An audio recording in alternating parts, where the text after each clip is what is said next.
ሰላም ጤና ይስጥልን የቻናላችን ተከታዮች መረጃዎችን አጠናክረን ሰዓቱን ጠብቀን ይዘን ተገኝተናል። መልካም ቆይታን እየተመኘን ወደ ያዝናቸው መረጃዎች አለፈን።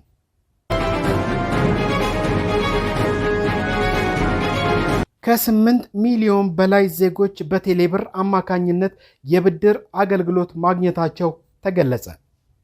ኢትዮ ቴሌኮም በቴሌብር አማካኝነት 8.4 ሚሊዮን ለሚሆኑ ዜጎች ከ14.8 ቢሊዮን ብር በላይ ማበደሩን አስታውቋል።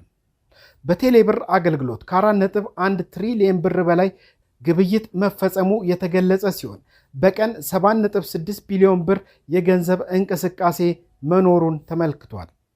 የቴሌብር አገልግሎት ከተጀመረበት ጊዜ ጀምሮ 52 ሚሊዮን ዜጎች የአገልግሎቱ ተጠቃሚ እንደሆኑ የገለጹት የኢትዮ ቴሌኮም ዋና ስራ አስፈጻሚ ወይዘሪት ፍሬህይወት ታምሩ በዚህም 4.1 ትሪሊዮን ብር ግብይት እንደተፈጸመ ነው የተናገሩት። በመደበኛ የባንክ አገልግሎት ሲሰጥ የቆየውን አገልግሎት በማዘመን በዲጂታል መንገድ ገንዘብ ለመበደር አስቻይ ሁኔታ ለመፍጠርም ተችሏል ተብሏል። ከቴሌብር አገልግሎት በተጨማሪ ከ700 በላይ ከተሞች የአራተኛው ትውልድ ወይም 4G አገልግሎት ተጠቃሚ መሆናቸውን ነው አክለው የገለጹት። ኢትዮ ቴሌኮም በቀጣይ 500 የሚሆኑ ከተሞች የአምስተኛው ትውልድ ወይም 5G ቴሌኮም አገልግሎት ተጠቃሚ እንዲሆኑ ለማስቻል እየተሰራ እንደሚገኝም ተገልጿል። የኢትዮ ቴሌኮም ዋና ስራ አስፈጻሚ የሆኑት ፍሬህይወት ታምሩ አክለውም ተቋማቶች የሚሰጡትን አገልግሎት ከሰልፍ የተላቀቀ እንዲሆን ማድረግ ይገባል ሲሉም አክለው ተናግረዋል።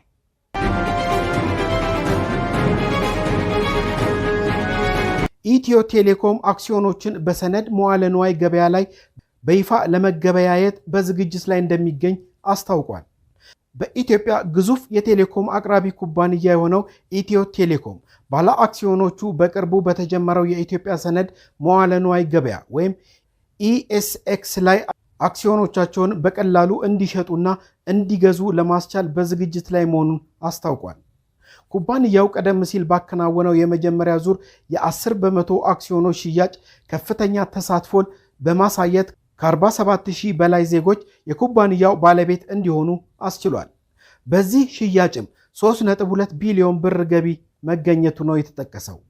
ኢትዮ ቴሌኮም በሰጠው መግለጫ ይህ እርምጃ የሀገር ውስጥ ኢንቨስትመንትን ለማበረታታትና አጠቃላይ የኢኮኖሚ እድገትን ለማፋጠን ያለመ መሆኑን አጽንኦት ሰጥቷል።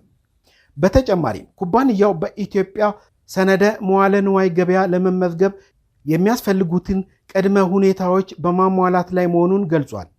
ኢሴክስ በጥር ወር 2017 ዓ.ም ስራውን በይፋ መጀመሩ ነው የሚታወሰው።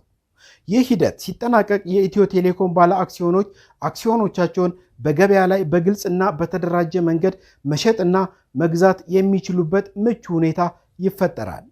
በተያያዘ ዜና ኩባንያው ቀደም ሲል አክሲዮን የገዙ ባለድርሻዎችን መብት እንደሚያስጠብቅና ከሚመለከታቸው አካላት ይሁንታን ካገኘ በኋላ ቀሪ አክሲዮኖችን በድጋሚ ለገበያ ለማቅረብ እቅድ እንዳለው አስታውቋል። የዚህ የሽያጭ ሂደት ዝርዝር መረጃ በቀጣይ ይፋ እንደሚደረግም ነው የሚጠበቀው። በተጨማሪም ኢትዮ ቴሌኮም በሰነድ መዋለ ንዋይ ገበያ ለመመዝገብ የሚያስፈልጉትን ቀጣይ ስራዎች በንቃት እየተከታተለ መሆኑን ከካፒታል ዘገባ ተመልክተናል።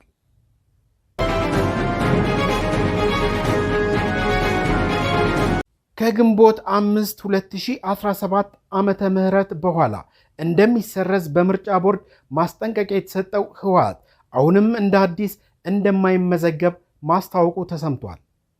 ህጋዊ ዕውቅናዬ አለመመለስ በስምምነት ላይ አደገኛ መዘዝ ያስከትላል ሲልም ተደምጧል።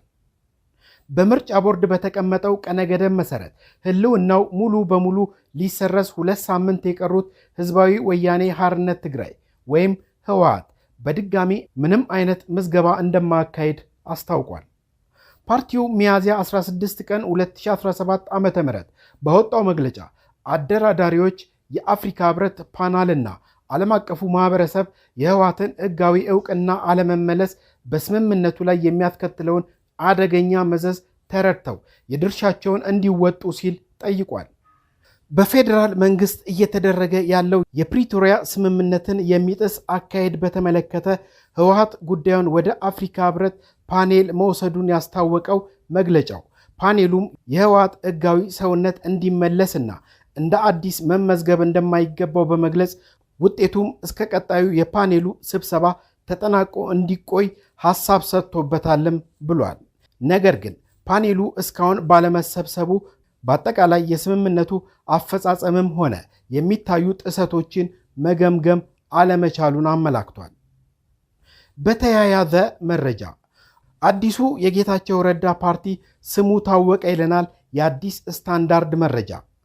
በጌታቸው ረዳ ካህሳይ የሚመራው አዲሱ ፓርቲ የትግራይ ሊበራል ዲሞክራሲያዊ ፓርቲ እንደሚባል ዘጆርናሊስትን ጠቅሶ አዲስ ስታንዳርድ ዘግቧል።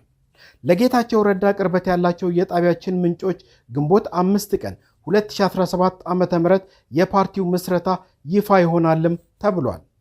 የነጌታቸው የሚባለው ህወሓት ከሰሞኑ ባወጣው መግለጫ አዲስ ፓርቲ ሊያቋቁም እንደሚችል ፍንጭ ሰጥቶ ነበር መባሉንም አዲስ ስታንዳርድ አክሎ ዘግቧል።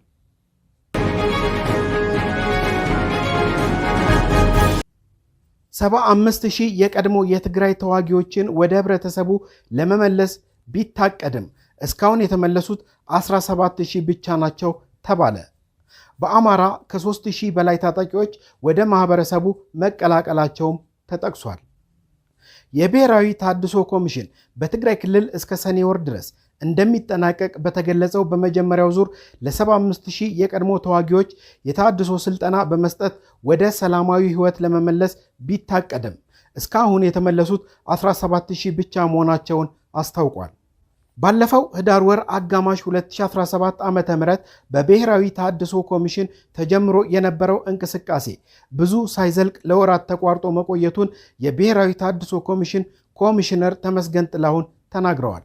በትግራይ ክልል በወቅቱ የነበረው ፖለቲካዊ አለመረጋጋት ለስራችን ትልቅ እንቅፋት ሆኖ ነበር ያሉት ኮሚሽነሩ አክለውም የቀድሞ ተዋጊዎችን መረጃ ማጥራት ከትጥቅ ርክክብና የትጥቅ ሁኔታን ማደራጀት ጋር ተያይዞ ማጥራት ያለብን ጉዳዮች ስለነበሩ በዚሁ ምክንያት ልናቋርጥ ተገደን ነበርም ብለዋል።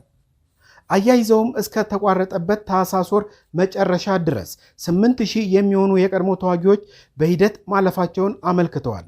በተጨማሪም ተቋርጦ የነበረው የቀድሞ ተዋጊዎችን ወደ ሰላማዊ ህይወት የመመለስ እንቅስቃሴ በተያዘው ሚያዝያ ወር መጀመሪያ መቀጠሉን ገልጸው እስካሁን 17,000 የቀድሞ ታጣቂዎች ትጥቅ ፈተው በታድሶ ስልጠና አልፈው ወደ ማህበረሰቡ መቀላቀላቸውን ገልጸዋል።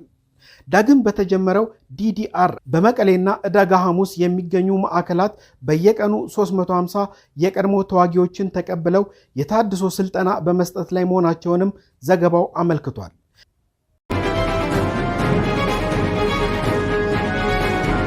ፕሬዝዳንት ዜሌንስኪ ክሬሚያን ለሩሲያ አሳልፈው ለመስጠት ዝግጁ እንደሆኑ አስባለሁ ሲሉ ትራምፕ መናገራቸው ተሰምቷል።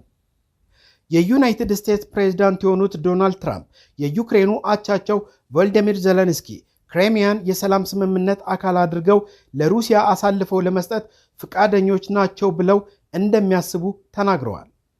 ትራምፕ እንደ አውሮፓውያን አቆጣጠር በ2014 በህገወጥ መንገድ በሩሲያ የተጠቃለለችውን የዩክሬን ደቡባዊ ልሳነ ምድር ዩክሬን የሰላም ስምምነቱ አካል ታደርገዋለች ወይ ለሚለው ተጠይቀው እኔ እንደማስበው ይሆናል ሲሉም መልሰዋል። ትራምፕ በተጨማሪ የሩሲያው ፕሬዝዳንት ቭላዲሚር ፑቲን ጦርነቱን በተኩስ አቁም እንዲያቆሙ ተቀምጠው ስምምነት እንዲፈርሙ አሳስበዋል። ይህም በ2 ሳምንታት ውስጥ ሊሳካ እንደሚችል ጠቁመዋል። ከቫቲካን ከተመለሱ በኋላ ለጋዜጠኞች አስተያየታቸውን የሰጡት ትራምፕ ከዜሌንስኪ ጋር ከርዕሰ ሊቃነ ጳጳሳት ፍራንሲስ የቀብር ስነስርዓት በፊት አጭር ቆይታ አድርገዋል። ትራምፕ ስብሰባው በጥሩ ሁኔታ መጠናቀቁንና ስለ ክሪሚያ ጉዳይ አጭር ውይይት ተደርጎበታለም ብለዋል። በየካቲት ወር በዋይት ሃውስ በሁለቱ ፕሬዝዳንቶች መካከል የተደረገውን ግጭት በኋላ ዜሌንስኪ አሁን ላይ ረጋ ያሉ መስለው እንደነበረም ትራምፕ ተናግረዋል። ዩክሬን ምንም አይነት የግዛት ስምምነት አለማድረጓን ደጋግማ በመግለጽ በመሬት ጉዳይ ላይ መነጋገር ያለበት የተኩስ አቁም ስምምነት ላይ ሲደረስ ብቻ መሆኑን አበክረው ገልጸዋል። ዜሌንስኪም ሆነ የሩሲያው ፕሬዝዳንት ቭላዲሚር ፑቲን ለትራምፕ አስተያየት በይፋ ምላሽ አልሰጡም። የጀርመን መከላከያ ሚኒስቴር ቦሪስ ፒስቶሪየስ ዩክሬን ለተኩስ አቁም በምላሹ በሚል ግዛቶቿን አሳልፋ መስጠትን የሚያካትት ስምምነት እንዳትስማማ አስጠንቅቀዋል።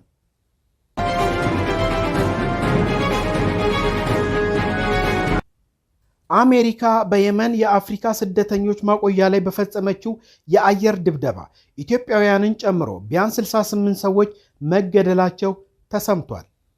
አሜሪካ በሰሜን ምዕራብ የመን የሁቲ ቁጥጥር ስር በሚገኘው የአፍሪካ ስደተኞች ማቆያ ጣቢያ ላይ በፈጸመችው የአየር ጥቃት ኢትዮጵያውያንን ጨምሮ ቢያንስ 68 ሰዎች መሞታቸውን የታጣቂው ቡድን ቴሌቪዥን ጣቢያ ገልጿል።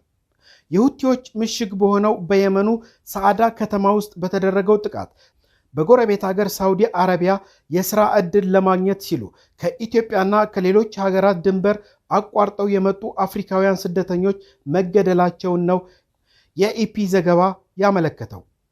በሰዓዳ ግዛት የሚገኘው የአፍሪካ ስደተኞች ማቆያ ጣቢያ በቦምብ መመታቱን ተከትሎም ከሟቾች በተጨማሪ 47 ሰዎች መቁሰላቸው ነው የተነገረው። ይህንንም ተከትሎ በህንፃዎች ፍርስራሽ ውስጥ የተሸፈኑ በርካታ አካላትን የሚያሳዩ ምስሎች አልማሲራህ የተባለው የቡድኑ የቴሌቪዥን ጣቢያ ለቆታል። ከአሜሪካ ጦር በኩል እስካሁን የተሰጠ አስተያየት የለም።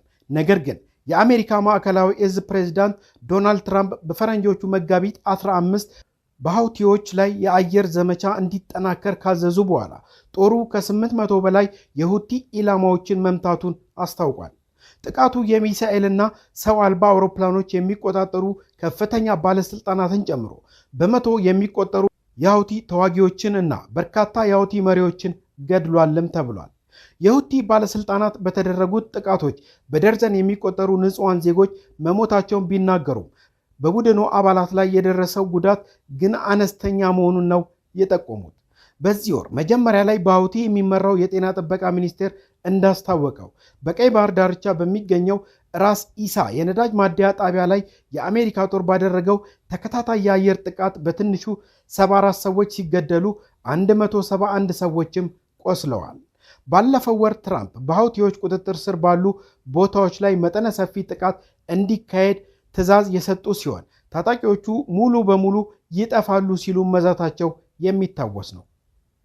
ከአውሮፓውያኑ ህዳር ወር 2023 ጀምሮ ሁቲዎች በቀይ ባህርና በኤደን ባህረ ሰላጤ ላይ በሚሳኤል ሰው አልባ አውሮፕላኖችና በትንንሽ ጀልባዎች በሚያደርሷቸው ጥቃቶች በደርዘን የሚቆጠሩ የንግድ መርከቦችን ኢላማ በማድረግ አውድመዋል። በተጨማሪም 2 መርከቦችን በማስጠም ሶስተኛውን በቁጥጥር ስር ያዋሉ ሲሆን 4 የበረራ አባላትንም ገድለዋል። በዚህም ሁቲዎች በእስራኤልና በጋዛ ሐማስ መካከል በተደረገው ጦርነት ፍልስጤማውያንን ለመደገፍ እየሰሩ መሆኑን ያስታወቁ ሲሆን ኢላማ ያደረጉትም የእስራኤል፣ የአሜሪካ ወይም የእንግሊዝ ንብረት የሆኑ መርከቦችን ብቻ ነው ሲሉ ተናግረዋል። ባለፉት 10 ዓመታት በእርስ በርስ ጦርነት የምትታመሰው የመን ከፍተኛ የሆነ ውድመትን በማስተናገድ ላይ ትገኛለች። በዚህም ሁቲዎች የሀገሪቱን ሰሜናዊ ምዕራብ ዓለም አቀፍ ዕውቅና ካገኘው መንግስት አስለቅቀው የተቆጣጠሩ ሲሆን በአሜሪካ የሚደገፈውና በሳውዲ የሚመራው ጥምር ጦር በሳውዲ በስደት ላይ የሚገኘውን መንግስት ወደ ቦታው ለመመለስ በሚደረገው ጥረት ውስጥ ጣልቃ ገብቷል። በጦርነቱ ከ150 ሺህ በላይ ሰዎች መገደላቸው የተገለጸ ሲሆን አስከፊ ሰብአዊ ቀውስ ማስከተሉንም ተነግሯል። በዚህም 4.8 ሚሊዮን ሰዎች ሲፈናቀሉ 19 ሚሊዮን 500 ሺህ የሚሆኑ የሀገሪቱ ዜጎች እርዳታ እንደሚያስፈልጋቸው ተመላክቷል ሲል ዘገባው አመልክቷል።